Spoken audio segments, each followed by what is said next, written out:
The morning sun cast long shadows across the manicured lawn of the Sterling estate. Victoria stood on the curved driveway, her suitcase beside her, tears streaming down her face. Her husband Marcus pointed toward the iron gates, his expression cold and unmoved. "Please," Victoria sobbed, her voice breaking. "I don't understand what's happening." Marcus's jaw tightened. "You don't understand anything anymore, Victoria. You can't remember our life together. You can't remember who I am half the time. I can't do this anymore." Victoria clutched a manila envelope to her chest, along with her phone.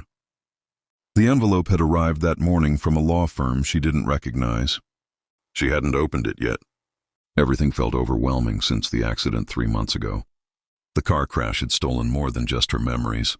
It had stolen her identity, her confidence, and now, it seemed, her marriage.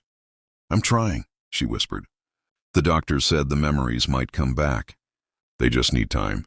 "I've given you time," Marcus said, his voice sharp. 3 months of watching you look at me like a stranger. 3 months of you asking the same questions over and over. I married a brilliant woman, Victoria, not this confused shell of a person. The words cut deeper than any physical pain she'd felt since the accident. Victoria had woken up in the hospital with no memory of the past 5 years. The doctors called it retrograde amnesia. They said it was severe but possibly temporary. Marcus had seemed patient at first. He'd brought flowers to the hospital. He'd hired the best neurologists. He'd taken her home to their beautiful house and shown her photos of their wedding, their travels, their life together. But none of it sparked recognition. The house felt foreign. Marcus felt like a stranger. And slowly his patience had turned to frustration, then to coldness, and now to this. "Where am I supposed to go?" Victoria asked, looking around the upscale neighborhood. Nothing looked familiar. Everything felt like a museum she was visiting for the first time. "You have family, don't you?" Marcus said dismissively. "Figure it out. The woman I married would have figured it out." He turned and walked back toward the house, leaving her standing there with her single suitcase and the mysterious envelope. The iron gates began to close automatically behind him. Victoria stood frozen for a moment, unable to process what had just happened. Then slowly, she picked up her suitcase and began walking down the long driveway toward the street. She had $73 in her purse. She knew this because she'd counted it that morning. The way she counted everything now, trying to anchor herself in concrete facts. Her phone rang. An unknown number. She answered it hesitantly. "Mrs. Sterling?" a woman's voice asked. "Yes," Victoria said quietly. "This is Catherine Morrison from Morrison & Associates. We sent you a registered envelope this morning. Have you received it?" Victoria looked down at the manila envelope. "Yes, I have it." "Have you opened it?" Catherine asked gently. "No, not yet. It's been a difficult morning." There was a pause. "Mrs. Sterling, I'm calling about your grandmother's estate, Evelyn Ashford. She passed away 6 weeks ago." Victoria stopped walking. The name meant nothing to her. Another blank space in the tapestry of her forgotten life. "I don't remember her," Victoria admitted, her voice small. "Yes, we were informed of your condition," Catherine said kindly.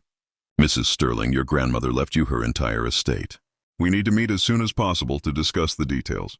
It's quite substantial." "How substantial?" Victoria asked, almost afraid of the answer. "I'd prefer to discuss this in person," Catherine said. "But Mrs. Sterling, your grandmother was an extremely wealthy woman.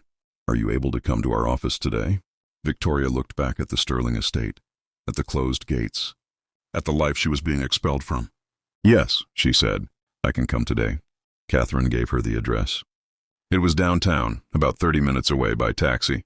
Victoria used her phone to call for a ride, watching the fare estimate eat into her $73. The law office was in a sleek high-rise building. Catherine Morrison met her in the lobby, a kind-faced woman in her 50s with gentle eyes. "Thank you for coming," Catherine said, leading her to a private conference room. "I know this must be overwhelming." "Everything is overwhelming right now," Victoria admitted. Catherine opened a leather folder. "Your grandmother, Evelyn Ashford, was the founder of Ashford Pharmaceuticals.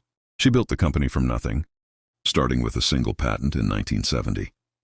By the time she retired, it was worth billions." Victoria's hands began to shake. "Billions?" "She sold the company 10 years ago for $2.3 billion. Catherine continued. "She lived modestly, invested wisely, and gave generously to charity. But she kept a substantial amount for family." Catherine paused. You were her only grandchild, Victoria. She left you everything. The room seemed to tilt.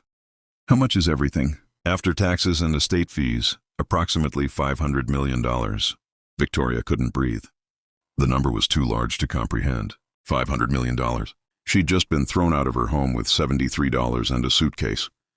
There's more, Catherine said gently. Your grandmother included a personal letter for you. She wrote it just before she passed. She knew about your accident. She wanted you to have this. Catherine handed her an envelope, this one cream-colored and sealed with wax. Victoria opened it with trembling fingers. The handwriting was elegant, old-fashioned. My dearest Victoria, if you're reading this, I'm gone and you're lost. I know about the accident, about your memories. I wanted to visit you in the hospital, but Marcus told me you weren't ready for visitors. I should have insisted. You probably don't remember me, but I remember you. A brilliant, kind, compassionate girl who wanted to change the world. You earned 2 degrees before you were 25. You volunteered at hospitals. You had fire in your eyes and dreams bigger than the sky. Then you married Marcus Sterling, and slowly, that fire dimmed. I watched you change. I watched you shrink yourself to fit into his world. I said nothing, and I regret that now. But perhaps this accident, as terrible as it is also a gift. A chance to start over. A chance to remember who you were before you tried to become who someone else wanted you to be.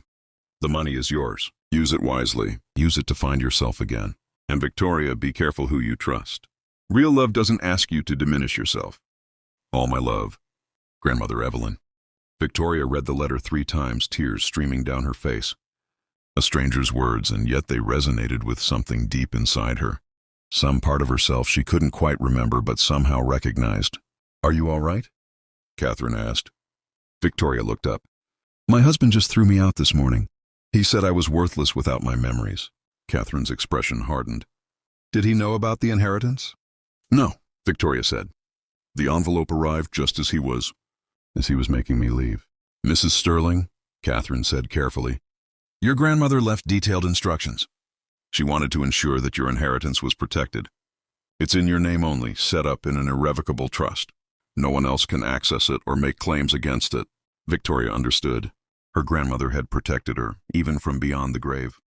What do I do now? Victoria asked. Catherine smiled. Whatever you want. You're one of the wealthiest women in America. The world is open to you. For the first time since the accident, Victoria felt something other than fear and confusion. She felt possibility.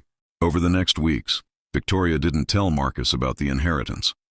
She rented a small apartment, bought new clothes, and began putting her life back together.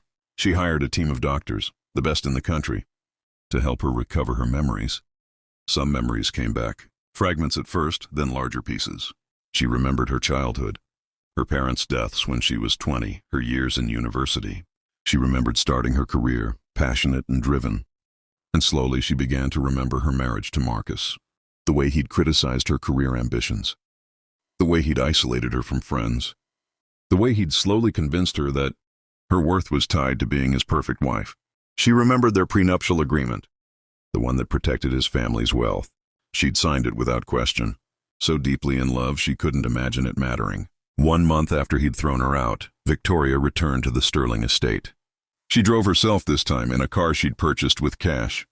Marcus answered the door and his expression shifted when he saw her. Victoria, he said, surprised. You look different. She did. She'd gained weight, recovered her strength. Her eyes were clear. She stood tall. I came to get the rest of my belongings, she said calmly. Of course, Marcus said, stepping aside. Then cautiously, how have you been managing? Very well, actually. Look, Victoria, Marcus said, his tone shifting to something that might have been intended as apologetic. I've been thinking. Maybe I was too hasty. You could come back. We could try again. Victoria looked at him, really looked at him.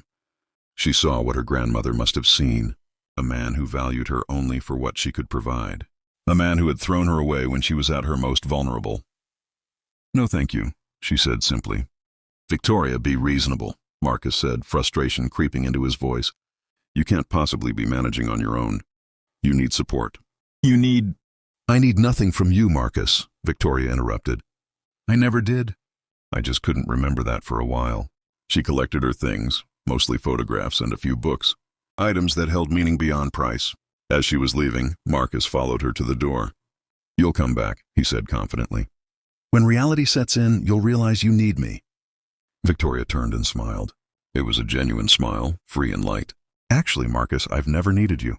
I just convinced myself I did. My grandmother helped me remember that." She drove away, watching the Sterling estate disappear in her rearview mirror. She didn't tell him about the money. Some things, she'd learned, weren't worth explaining. Victoria rebuilt her life slowly, carefully. She returned to school, pursuing the medical degree she'd abandoned when she married Marcus. She established a foundation in her grandmother's name, funding research for brain injury recovery. She never fully recovered all her memories, but she made peace with that. Some things, she decided, were better left forgotten.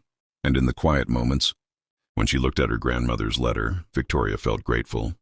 Grateful for the inheritance, yes, but more grateful for the reminder of who she was, who she'd always been.